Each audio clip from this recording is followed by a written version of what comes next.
This is the story about a man who rescued a club from the jaws of relegation and brought them to a European position in a single season. That man is none other than Unai Emery. Under his guidance, Aston Villa has transformed from a lackluster middle-tier team into one of the most dominant attacking forces in Europe today. Touched on for Lewis! And this season, he has done something even more impressive, from implementing tactics like the box midfield and rotational triangles to using inverted wingers and adapting one of the highest defensive lines in the league. Emery has created a unique system, a system that allows Aston Villa to play an exceptional attacking brand of football. Ollie Watkins! So what exactly is this system, and why is it so hard to defend against? Let's find out in this video.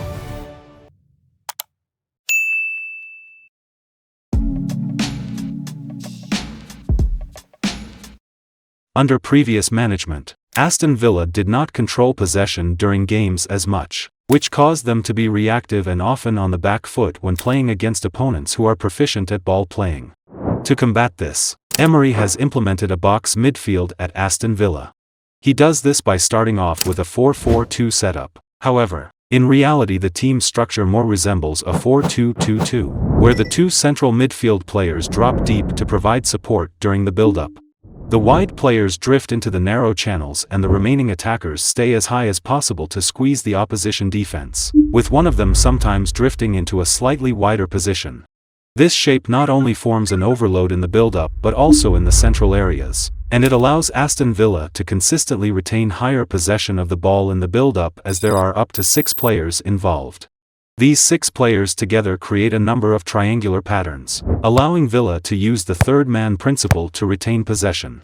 And if the team loses the ball during the build-up, the close proximity of the players allows them to quickly close down the opponent and regain possession. So the implementation of the box midfield has helped Aston Villa to keep more possession of the game by allowing smoother ball progression from defense to attack. But Aston Villa's box midfield is very different from how teams like Brighton or Arsenal use this setup.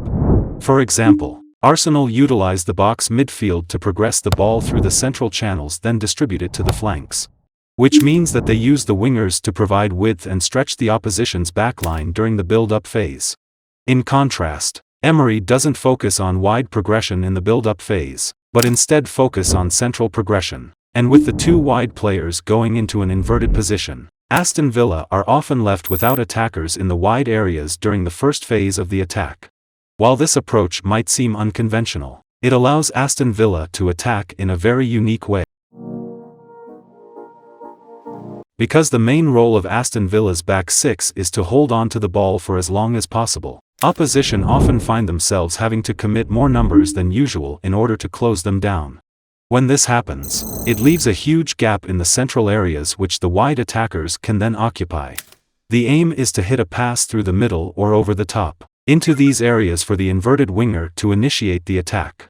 And the way Emery positions the inverted wingers is particularly effective and can cause a lot of trouble for the opposition because it forces the fullbacks to break their defensive shape in order to press Villa's wide players effectively.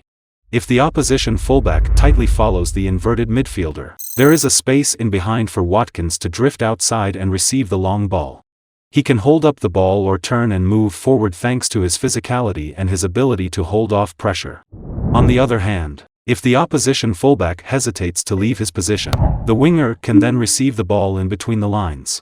Once the ball is played into the wide players in this space, it sends a signal to the rest of the team to transition into their offensive 3-2-5 setup. This shape can be formed in several ways. For example, if the ball is played to the left winger in the gap, then the left back progresses upfield. The right attacker then goes wide to hug the touchline and the remaining attackers shift to form a front 5. Behind them, the defenders form a back 3, and together with the two holding midfielders they progress upfield to squeeze the opposition and provide support to the attackers. Together the front 5 provide an overload against the opposition's back 4, as there will always be an extra player to receive the ball. Additionally, Emery positions the 3 central attackers in close proximity, so their close distance in the central areas helps the team to combine extremely well with quick 1-2s in dangerous areas.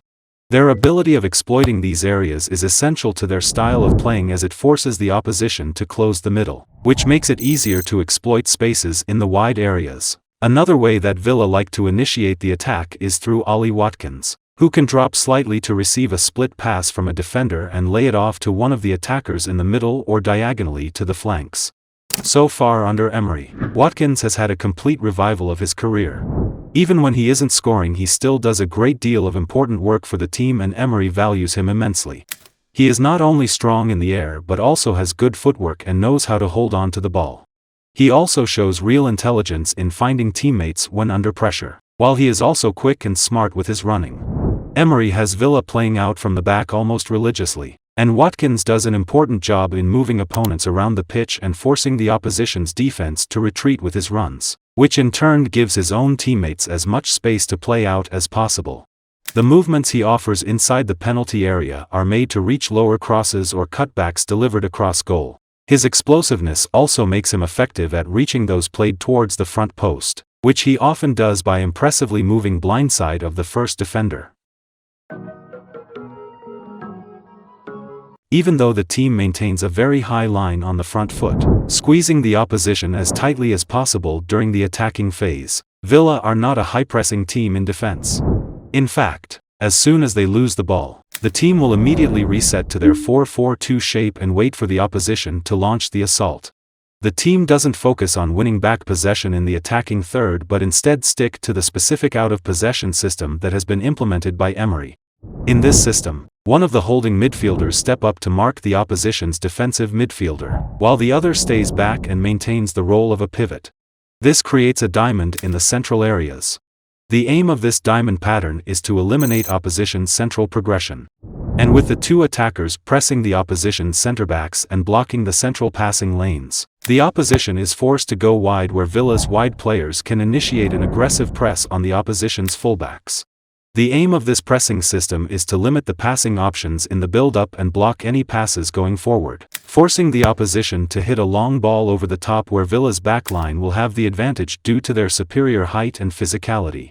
So the system allows them to be dominant both in attack and defense. However, there is no such thing as a perfect system, and there are several weaknesses that have become evident in Emery's system. One weakness in the system is the lack of wide outlets in the build-up phase. Even though the fullbacks will go as wide as possible to provide width during the first phase of the build-up, the attackers are sometimes isolated and left without support when the ball is played through the middle.